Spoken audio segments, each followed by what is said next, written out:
నమస్కారం. లక్ష్మి చెప్పే కథలకు స్వాగతం. వీణులతో వీక్షించటానికి సిద్ధం కండి.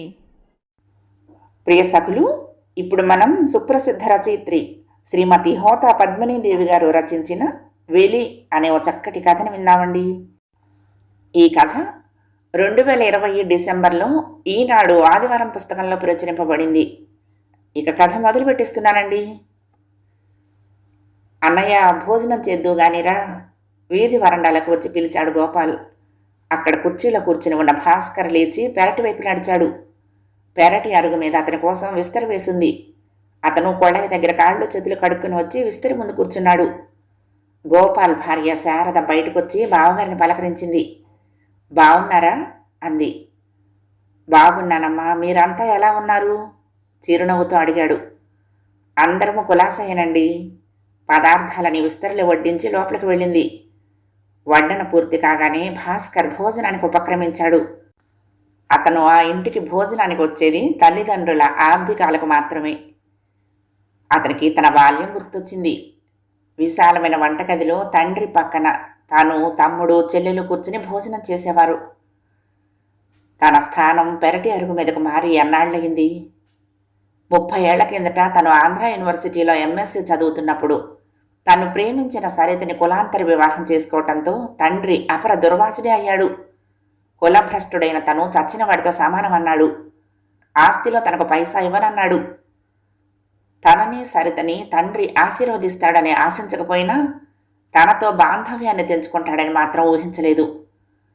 తండ్రి తనని తమ కుటుంబం నుండి వెలివేసేటప్పటికి బంధువులు కూడా వెలివేశారు. భాస్కర్కి, సరితకి ఆ ఊళ్ళోనే ఓ ప్రైవేటు డిగ్రీ కాలేజీలో లెక్చరర్గా ఉద్యోగాలు వచ్చాయి. తమకి తొలి సంతానంగా పుట్టిన పాప నెల రోజులకే తీవ్ర అనారోగ్యంతో చనిపోయినప్పుడు బాధలో, దుఃఖంలో ఉన్న తమని ఓదార్చడానికి తన కుటుంబ సభ్యులు కానీ, అటు సరిత కుటుంబ సభ్యులు కానీ రాలేదు. స్నేహితులే అండగా నిలబడ్డారు. తండ్రి మరణ వార్త తెలిసి భార్యతో ఆ ఇంటికి వెళ్ళిన తాను దూరం నుంచే ఆయన పార్థివ దేహానికి నమస్కరించాడు. అక్కడికి వచ్చిన ఒక నడివయసు స్త్రీని చూసి అక్కడ పోగైన జనం గుసగుసలు పోవటం తన సూక్ష్మ దృష్టి నుంచి దాటిపోలేదు. ఆమె నలుపైన కళగళ ముఖంతో, తీరైన శరీర సౌష్ఠవంతో ఆకర్షణీయంగా ఉంది. తన ఆప్తమిత్రుడు రమేష్ అదోలా నవ్వుతూ, ఆమెవరో తెలుసా అని అడిగాడు. తెలియదు. మీ పిన్ని, మీ అమ్మగారి కంటే ముందు మీ నాన్నగారి జీవితంలోకి ప్రవేశించింది కాబట్టి పెద్దమ్మ అనాలేమో అన్నాడు. తన కాళ్ల కింద భూమి కంపించినట్లయింది. ముఖంలో నెత్తురింకిపోయింది. ఏం మాట్లాడుతున్నావురా నువ్వు? హీనస్వరంతో అడిగాడు. మీ నాన్నగారు ఆమెను పెళ్లి చేసుకోలేదు కానీ భార్యగానే భావించేవారు.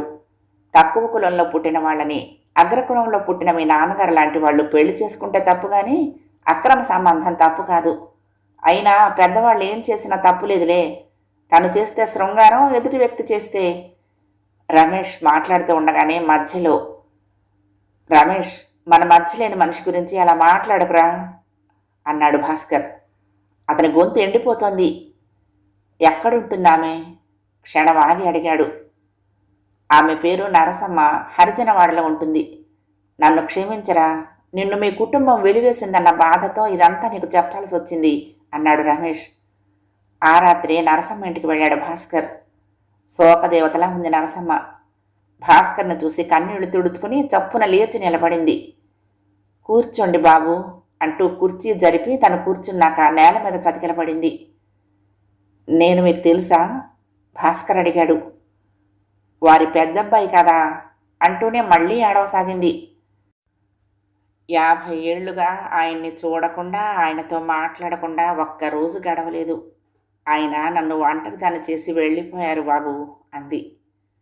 మీకేమైనా ధన సహాయం కావాలా అడిగాడు భాస్కర్. అవసరం లేదు బాబు. మా పెద్దబ్బాయి బ్యాంకులో, రెండోవాడు రైల్వేలో ఉద్యోగం చేస్తున్నారు. నన్ను వాళ్ళ దగ్గరికి వచ్చేయమని ఎప్పటినుంచో పిలుస్తున్నారు. ఇప్పుడు ఆయన లేరు. నాకింక ఈ ఊళ్ళో ఎవరున్నారు బాబు? మా అబ్బాయిల దగ్గరికి వెళ్ళిపోతాను అంది. ఎదురుగా గోడకి ఉన్న ఫోటోలో నరసమ్మ, ఆమెకు ఇరువైపులా 2 అబ్బాయిలు. భాస్కర్ లేచి వెళ్ళి ఆ ఫోటోని పరిశీలనగా చూశాడు. ఆ అబ్బాయిల్లో తండ్రి పోలికలు స్పష్టంగా కనిపిస్తున్నాయి. ఇంటికొచ్చాక కూడా నరసమ్మ ముఖమే అతని కళ్ల ముందు మెదలసాగింది. తండ్రి ఆమెను పెళ్లి చేసుకోలేదు. అయినా ఆయనే తన సర్వస్వమని నమ్మిందామె. తండ్రి కర్మకాండలు ముగిశాక ఒకరోజు గోపాల్ భాస్కర్కి ఫోన్ చేసి తమ ఇంటికి రమ్మని పిలిచాడు. ఆ ఇంటికి వెళ్ళిన భాస్కర్ని చూపులతోనే భస్మం చేస్తూ తీవ్ర స్వరంతో అడిగాడు గోపాల్, నువ్వు నరసమ్మ ఇంటికి వెళ్ళావా? వెళ్ళాను. దాన్ని నాన్నగారి ఆస్తిలో వాటా అడగమని రెచ్చగొట్టావా? ఏడ్చేదాని మొగుడొస్తే నా మొగుడు వస్తాడనే సామెతగా నీకు కూడా ఆస్తిలో వాటా వస్తుందనుకున్నావా అన్నాడు గోపాల్. ఆగ్రహంగా ఉంది అతని స్వరం. తమ్ముడి కళ్ళల్లో నిరసన, ఈర్ష్యత, తిరస్కారం లాంటి భావాలు ఎన్నింటినో చదవగలిగాడు భాస్కర్. గోపాల్, ముందు నీ భాషను సంస్కరించుకో. నరసమ్మని అది ఇది అని తక్కువ చేసి మాట్లాడకు. కులాన్ని కాదు, వ్యక్తిత్వాన్ని గౌరవించడం నేర్చుకో. ఆమెకు ఆస్తిపైన ఆశ లేదు, ఆ అవసరం కూడా ఆమెకు లేదు. డబ్బు పైన ఆశ ఉంటే నాన్నగారు అమ్మను పెళ్లి చేసుకున్నప్పుడే ఆ విషయంలో ఆయనతో గొడవ పడేది. సాటి మనిషిగా ఆమెను పరామర్శించడానికి వెళ్ళాను. ఆమెకు నా సంపాదనలో నెలకింత అని సాయం చేయాలనుకున్నాను. కానీ ఆమె తిరస్కరించింది. ఆమె 2 కొడుకులు గవర్నమెంట్ ఉద్యోగాల్లో ఉన్నారు. ఆమె వాళ్ళ దగ్గరికి వెళ్ళిపోతోంది. మరో మాట, నాకు నాన్నగారి ఆస్తిలో పైసా కూడా అక్కర్లేదు. ఆయన నన్ను చదివించారు. నా చదివే నాకు ఆస్తి. నువ్వనుకుంటున్న దురుద్దేశాలు ఏవి నాకు లేవు. నిదానంగా తొణక్కుండా అన్నాడు భాస్కర్. గోపాల్ ముఖంలో నిశ్చింతను చూశాడు ఆ క్షణాన. అయితే భాస్కర్ సరితతో ఈ విషయాలేమీ చెప్పలేదు. ఆమె దృష్టిలో తండ్రి చులకనవ్వటం అతనికి ఇష్టం లేదు. వైజాగ్లో శ్రీ చైతన్య జూనియర్ కాలేజీలో లెక్చరర్గా ఉద్యోగం వచ్చాక తల్లితో చెప్పి వెళ్దామని ఆ ఇంటికి వెళ్ళాడు. గడప లోపల తల్లి, బయట వీధి అరుగు మీద తాను. తల్లి కళ్ళల్లో వరద గోదావరి. అతనికి తల్లి ఒడిలో తలపెట్టి కరువు తీరా ఏడవాలనిపిస్తోంది. కానీ ఆమె వెనకాల నిలబడి ఉన్న తమ్ముడి కళ్ళల్లోని ఏహ్యత, తిరస్కారాలు అతన్ని ఆ పని చేయకుండా ఆపాయి. తనకి సరితకి వైజాగ్లో ఉద్యోగాలు వచ్చాయని చెప్పి దూరం నుంచే ఆమెకు నమస్కరించి వెనుతిరిగాడు. వైజాగ్ వెళ్ళిన 2 నెలల తర్వాత భాస్కర్కి తల్లి నుండి ఉత్తరం వచ్చింది. చిరంజీవి భాస్కరానికి అమ్మ ఆశీస్సులు. మీ నాన్నగారికి నరసమ్మతో ఉన్న అక్రమ సంబంధం గురించి మా పెళ్ళైన తొలినాళ్లలోనే నాకు తెలిసింది. కానీ ఆయన్ని నిలదీసి అడగలేని, కనీసం ఆయన్ని ప్రశ్నించలేని సగటు ఆడదాన్ని. నువ్వు కులాంతర వివాహం చేసుకున్నందుకు నిన్ను కుటుంబం నుండి వెలివేసిన మీ నాన్నగారిని ఎదిరించలేని అశక్తురాలిని. మీ నాన్నగారు ఆస్తిలో నీకు వాటా ఇవ్వకుండా చాలా అన్యాయం చేశారు. ఆస్తి అంతా తనకే దక్కాలనే దురాశతో నీ తమ్ముడు, ఆస్తిలో తనకి వాటా కావాలని నీ చెల్లెలు, అసలే నీపై కోపంతో ఉన్న మీ నాన్నగారిని ఇంకా రెచ్చగొట్టారు.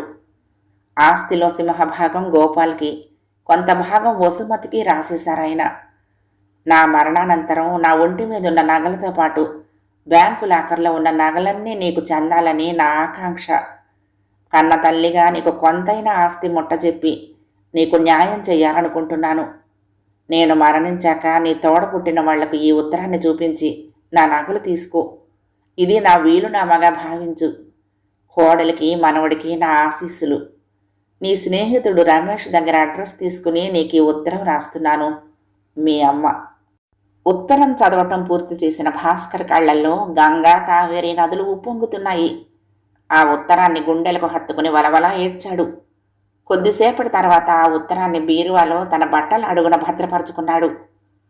తల్లి తన ఎదురుగా నిలబడి కన్నా అని పిలిచి తన తలని ప్రేమగా నిమిరినట్లయింది. తల్లి రాసిన ఆ ఉత్తరాన్ని బయటకు తీసి అప్పుడప్పుడు చదువుకుని సాంత్వన పొందేవాడు. 4 నెలల తర్వాత తల్లి మరణ వార్త తెలిసి ఆ ఇంటికి వెళ్ళాడు. ఎదురుగా పోర్టికోలో తల్లి నిర్జీవ శరీరం ఫ్రీజర్ బాక్స్లో ఉంది. బెంగుళూరులో ఉన్న వసుమతి వచ్చాక తల్లి మృతదేహాన్ని అంత్యక్రియల కోసం తరలించారు. అతని మెదడు ఎవరో నొక్కి పట్టినట్లు ఆలోచన రహితంగా స్తబ్దంగా ఉంది. దుఃఖం రావటం లేదు, కానీ దుఃఖం కంటే బాధాకరమైన స్థితి అతనిది. అంతిమయాత్రలో యాంత్రికంగా పాల్గొన్నాడు.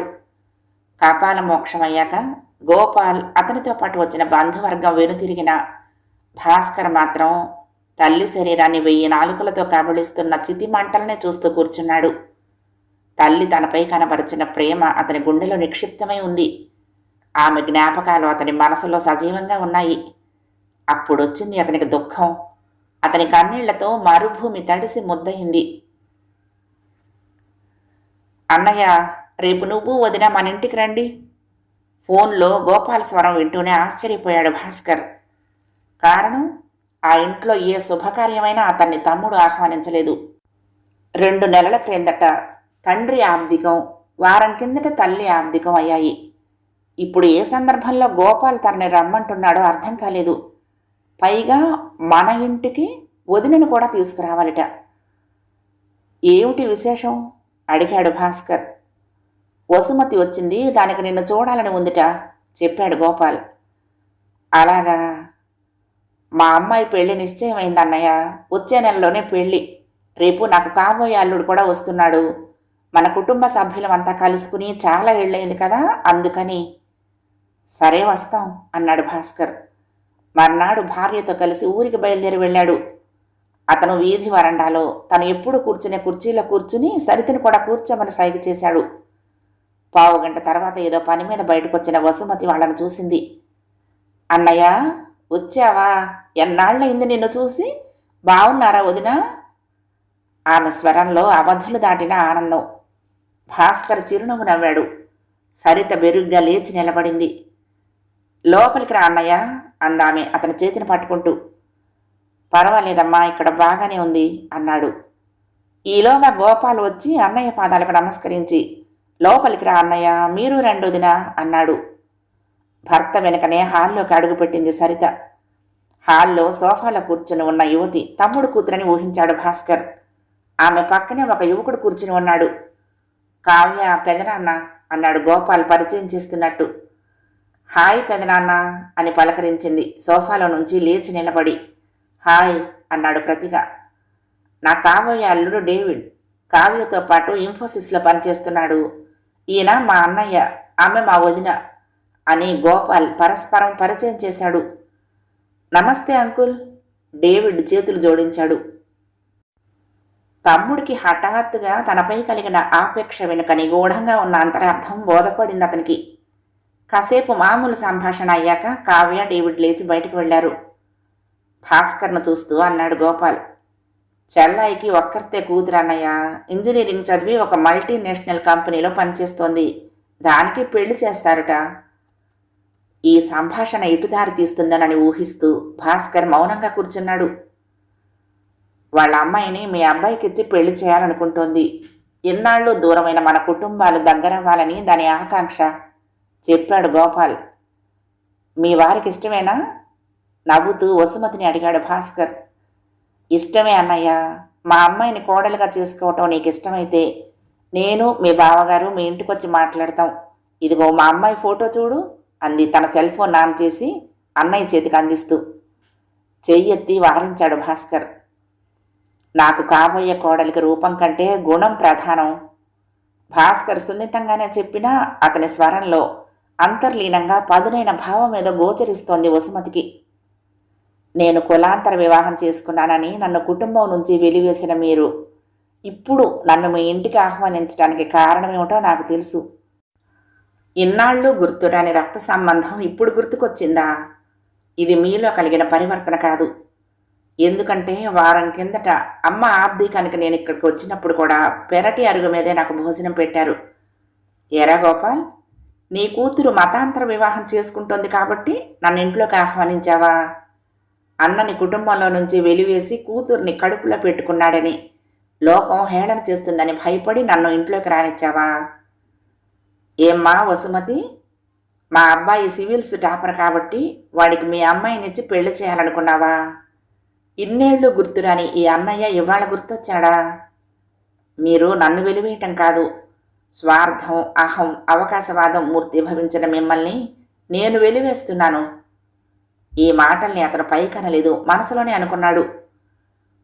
శారద బయటకొచ్చి బావగారిని తోటికోడల్ని పలకరించి, టైం 1 గంట కావస్తోంది, భోజనానికి రండి అంది.